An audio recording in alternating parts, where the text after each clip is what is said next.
What is up, everybody? Let's go through some of my favorite tweets. I'll be doing these videos more often. I screenshot really good tweets. Twitter is an amazing platform. I still think it's really bad for humanity. It's probably net good. I don't know. It's borderline bad or good. It's somewhere right there where it might be 1% bad for humanity, 1% good for humanity. There's a lot of really awesome content and people and ideas on Twitter, but there's so much toxicity. And so I've only recently got on Twitter as of 2021. Never really understood it. Always thought it was kind of a cesspool of mainstream narrative nonsense, and it very much is. But I decided I would go in and I would mute anything political, block anybody that talks about politics, and then just focus on curating, Bitcoin content or motivational self-help, a little bit of health here and there. Most of my feed is that thus far. I do have like one political guy I follow. This is Mr. Hercules. I used to love Hercules as when I was younger watching that show, and Xena, Warrior Princess. And so Hercules himself is a very outspoken critic of government and politics, and he's just also hilarious. So he's like the one I actually listen to. So let's go through some of these tweets and let's find some nuggets here. All right.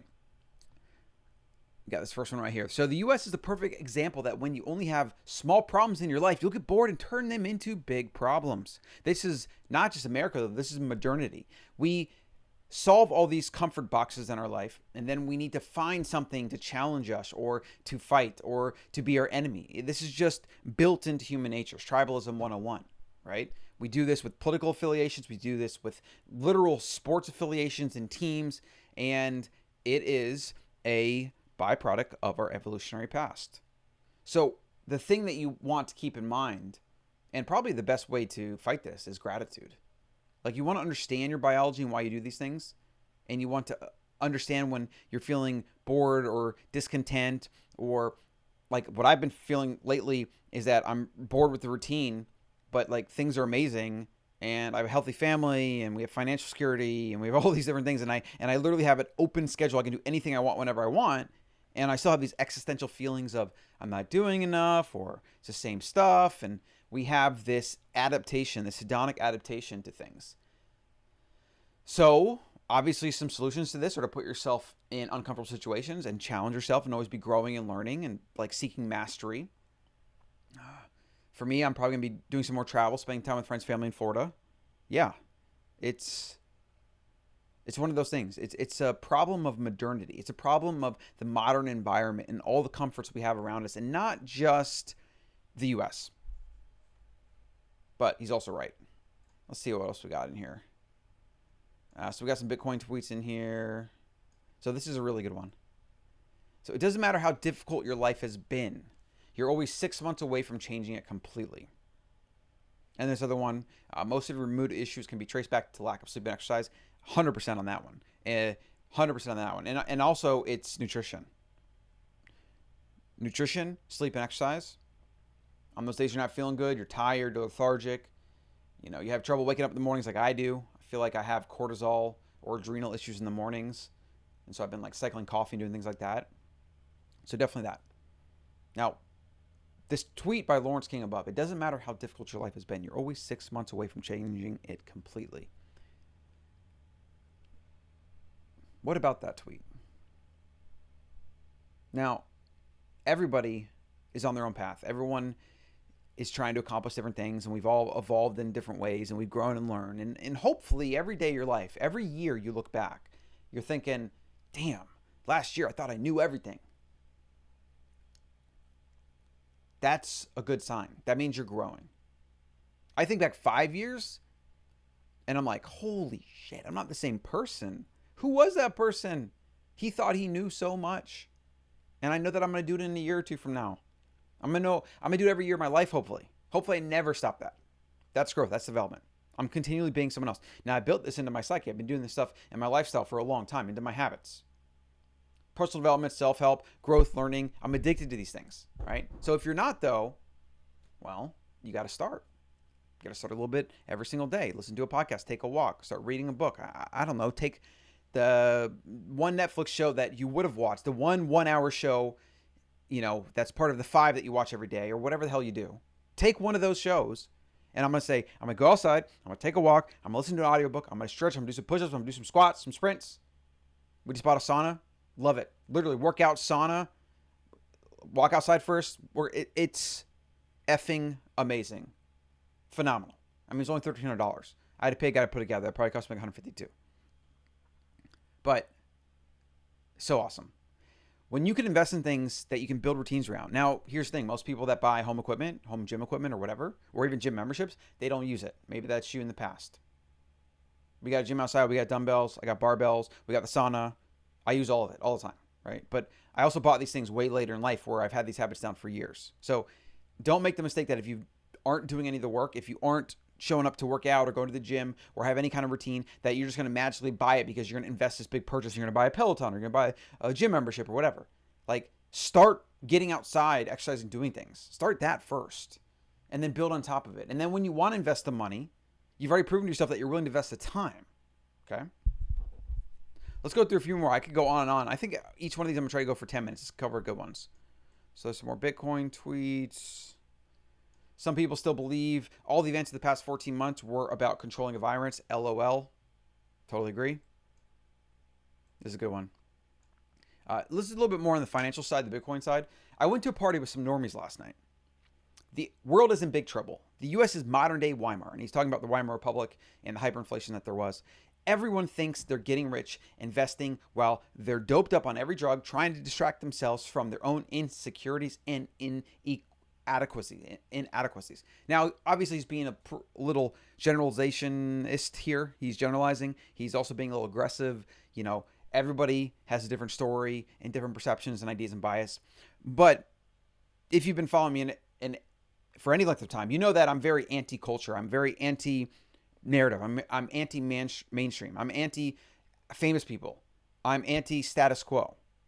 Because through my life, after kind of coming from all those things, like I grew up with Total Request Live, Carson Daly, Backstreet Boys, Britney Spears. I grew up eating standard American diet. I grew up knowing nothing, literally nothing about economics or money or finances or investing. All self-taught. And even when I go into those rabbit holes and I take, like, let's say investing, for example, stocks, you go into that rabbit hole and then you start like investing the way most people have accepted as normal or okay.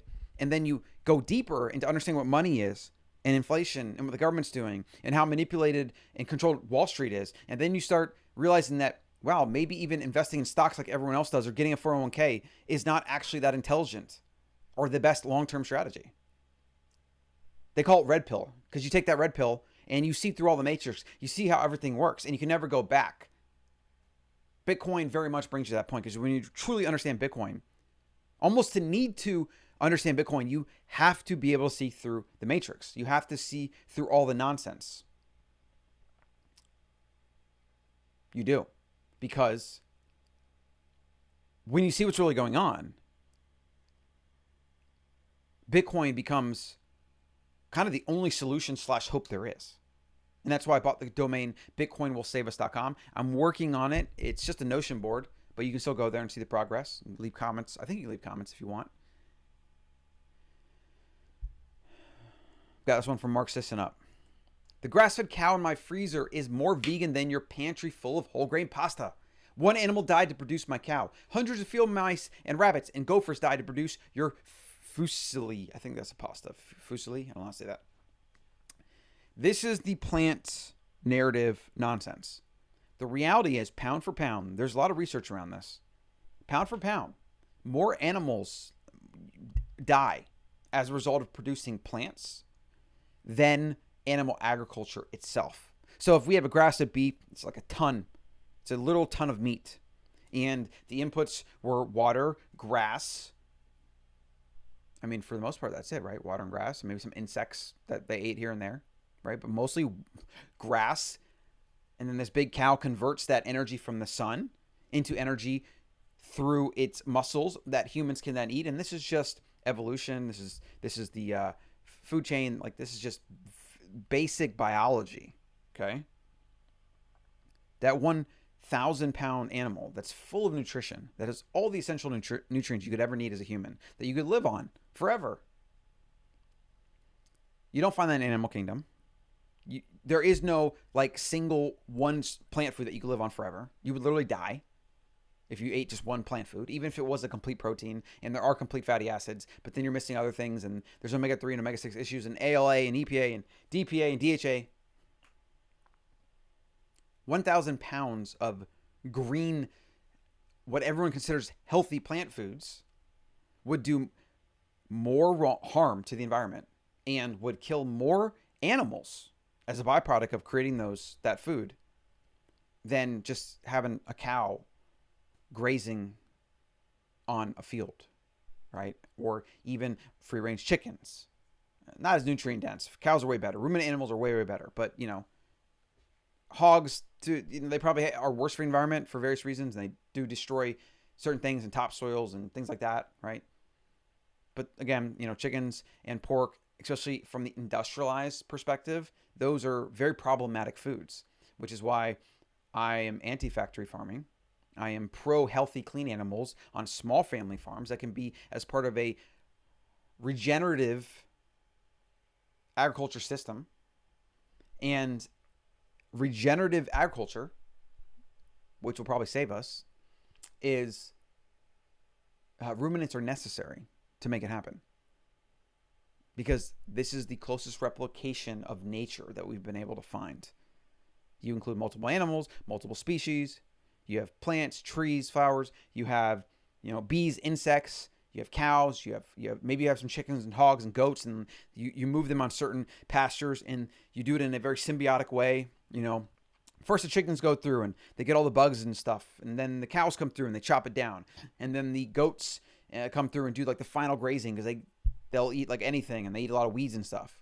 It's very amazing. And a regenerative model is us looking at nature and understanding how things work and understanding the biology of the actual animals that we eat, and then putting them together in a cohesive system that will replenish topsoil, sequester carbon, which is the big boogeyman everyone's after, right? Which I don't really believe in a lot of the global warming narrative.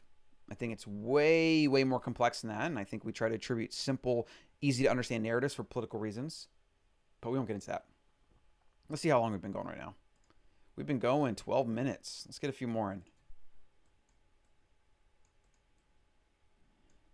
This is funny. I'm going to do this with my son. My son lost his first tooth today and asked if the tooth fairy could bring Bitcoin instead of dollars. Couldn't be more proud. I believe Bitcoin is the future of finance, and I wanted to prove that I have real skin in the game, not just trying to make a quick buck. I will be converting my entire 2021 NFL salary to Bitcoin. That's boss.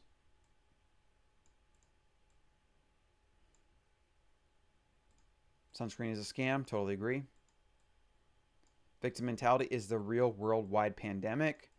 And then this one from Jordan Schatzell. He's very outspoken critic about COVID, so I follow him because, it is a little political. I don't read every one of his tweets, but I totally appreciate anybody that's speaking out.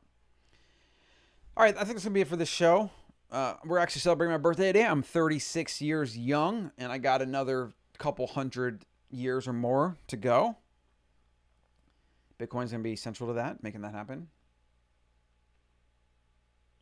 Yeah, if you don't understand Bitcoin or not into it yet, you have to get into it. This is not an investment. This is actually a technology that's going to